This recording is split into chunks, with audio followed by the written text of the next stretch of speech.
Something is swallowing people on a stretch of American highway, and nobody in Washington seems to care enough to ask why. Between Albuquerque, New Mexico, and Gallup, a distance of roughly 140 miles, drivers have been disappearing at a rate that has no parallel anywhere else in the continental United States. Not in the Mojave, not along the Louisiana Bayou roads, not on the fog-locked highways of the Pacific Northwest. This particular corridor of Interstate 40 holds a grim distinction that federal agencies have so far declined to officially acknowledge. Information from internet sources, links in description. Subscribed. Let's begin. Interstate 40 follows almost exactly the path of the old Route 66, the legendary road that once symbolized American freedom and westward ambition. You probably grew up hearing about Route 66 in songs, in movies, in the mythology of the open road. Think about it. The same stretch of asphalt that generations of Americans romanticized as the highway of dreams has become, in the modern era, something considerably darker. The romance did not disappear. It just got replaced by something harder to explain. The landscape between Albuquerque and Gallup is not empty in the way that comforts people. It is empty in the way that makes your chest tighten when you realize how far you are from anything. The high desert of New Mexico unfolds in every direction with a flatness that is almost aggressive, broken occasionally by mesas that look like monuments to geological time. There are stretches where you can drive for 40 minutes without passing a gas station, a diner, or a visible human structure of any kind. If your car breaks down at the wrong mile marker, help is not minutes away. It is a decision you have to survive making correctly. The Navajo Nation borders this corridor on both sides for significant portions of the drive. This is not a minor geographic detail. It is, in fact, central to understanding why the disappearances along this road have remained so difficult to track, so resistant to federal scrutiny, and so easy for national media to ignore for decades at a time. Tribal land jurisdiction creates a patchwork of overlapping law enforcement responsibilities. Navajo Tribal Police, the FBI, the Bureau of Indian Affairs, county sheriffs, and New Mexico State Police all hold partial authority over different sections of the same highway, depending on where exactly an incident occurs. Imagine trying to assemble a complete picture of anything when the pieces are held by 5 different agencies who do not share databases, do not attend the same briefings, and sometimes do not return each other's calls. The numbers, when you try to compile them from publicly available sources, are stunning in a quiet way. The kind of stunning that doesn't shout, it just sits with you. Missing persons reports filed with agencies operating along this corridor have accumulated at roughly 2 to 3 times the national average for comparable highway segments over the last 3 decades. That comparison needs a physical anchor to feel real, so consider this. If the national average for a 140-mile highway segment were a single missing person per year, this road would be posting 2 to 3 per year, every year, without pause, without investigation, without federal response. Multiply that across 30 years, and you have a number that would dominate headlines if it appeared on any road east of the Mississippi. You have to ask yourself why it doesn't. Part of the answer lives in the demographics. The majority of people who go missing along this corridor are Native American, many of them Navajo. The crisis of missing and murdered indigenous people, known now under the acronym MMIP, has received growing attention in recent years, but that attention arrived late, arrived underfunded, and is largely focused on violent crimes rather than the specific, persistent pattern of drivers vanishing from a single federal highway. The MMIP database, while more comprehensive than it was a decade ago, still contains gaps that researchers describe as structurally guaranteed by the way data is, or is not, shared between jurisdictions. A driver who disappears within Navajo Nation boundaries may be reported to tribal police. If that report never reaches the FBI or the National Missing and Unidentified Person System, it simply does not exist in the national count. Think about what that means for the actual numbers we have been looking at. The road itself has physical characteristics that amplify the danger in ways that have nothing to do with the supernatural and everything to do with cold geography. The highway runs through an elevation that climbs above 7,000 feet in several stretches, meaning weather can shift from clear desert sun to a complete whiteout blizzard in under an hour during winter months. The wind along certain sections, particularly near the Laguna Pueblo and the Continental Divide, can exceed 60 miles per hour with no warning, no forecast, and no natural windbreak for miles. Tire blowouts at highway speed become life-threatening events on a road where pulling safely to the shoulder sometimes means pulling into loose gravel that immediately destabilizes a vehicle. These are not exotic dangers. They are the ordinary, unglamorous hazards that make this particular highway far more lethal than its traffic volume would predict. But the mechanical and meteorological explanations only account for a portion of the cases. The ones that generate the most unease among researchers, local law enforcement, and the families who have spent years searching are the cases where a driver simply stops being traceable. No accident report, no vehicle recovery, no phone signal last ping location that makes geographic sense, no body ever recovered despite searches. A person enters this corridor in a functioning vehicle with a working phone and disappears so completely that investigators eventually stop calling it an open case and start calling it a cold one, sometimes within months of the initial disappearance.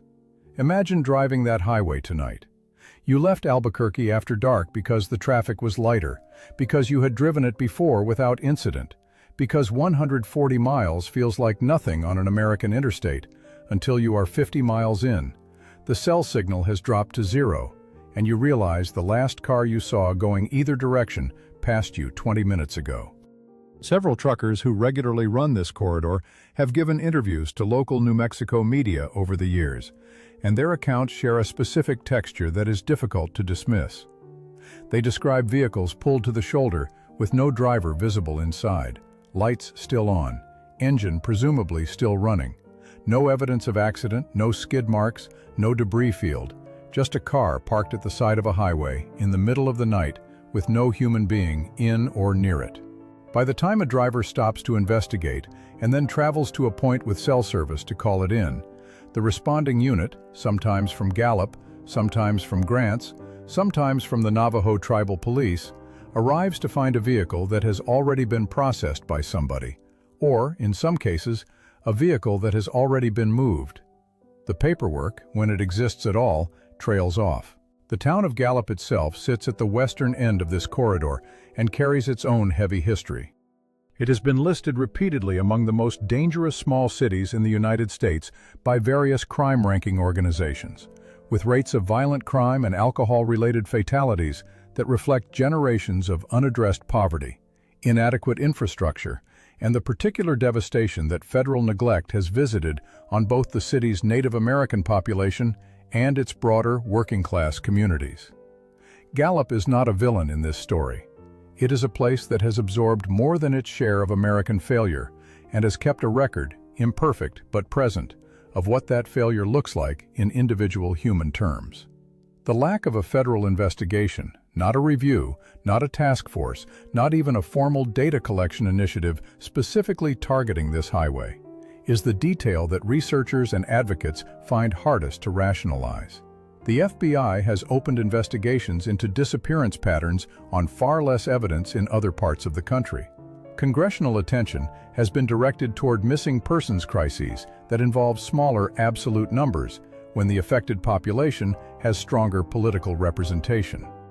The MMIP crisis as a whole received a formal federal response in the form of Operation Lady Justice in 2019, which created task forces and improved some data-sharing mechanisms. But Operation Lady Justice was broad by design, covering the entire national MMIP crisis, and the Interstate 40 corridor has not, as of available public records, been the subject of any dedicated federal inquiry that names this specific highway as a geographic focal point. Think about that distinction carefully because it matters. The difference between a general national initiative and a targeted investigation of a specific documented corridor is not administrative.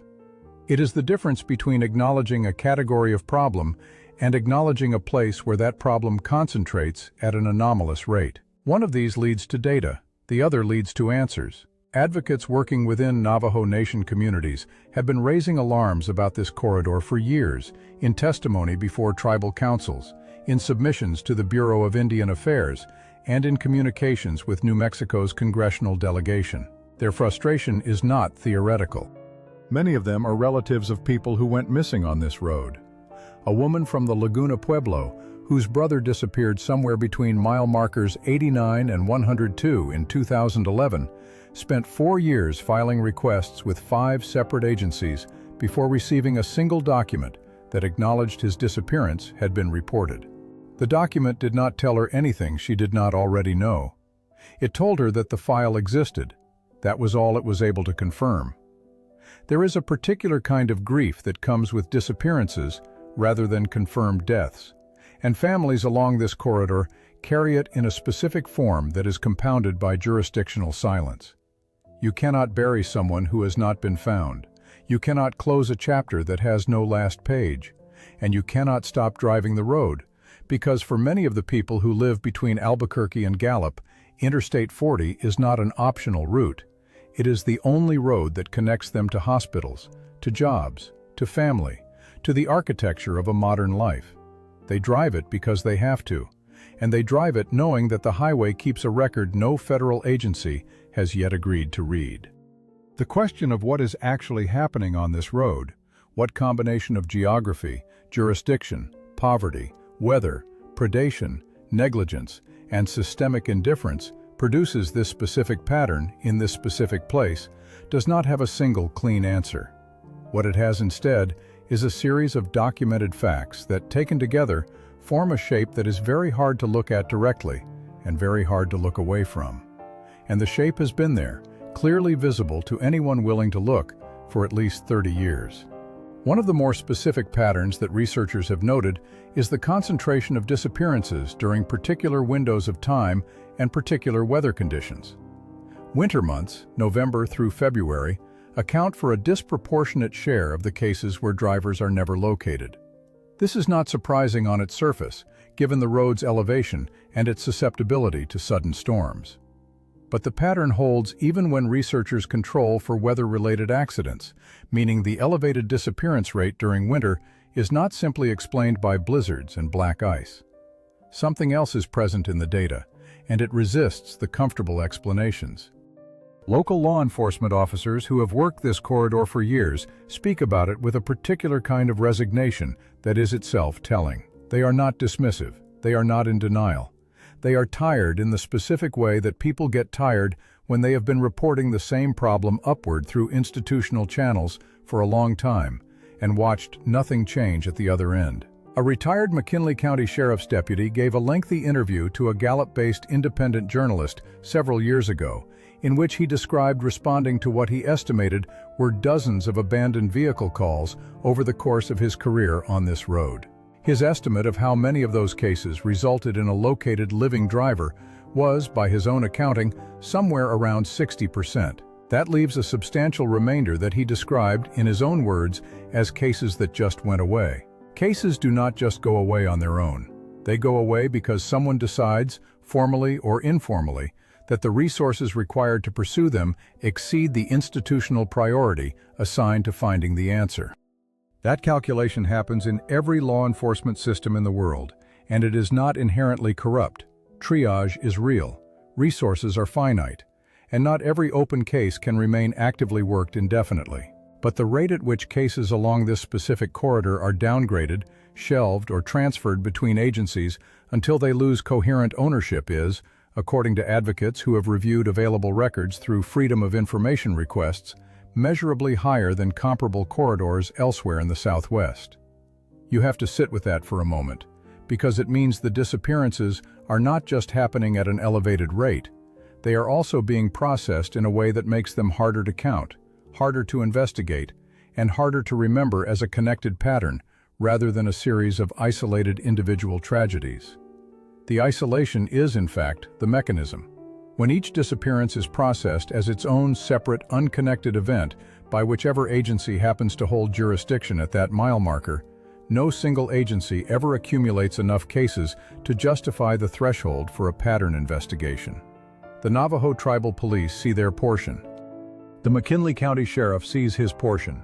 The New Mexico State Police see their portion.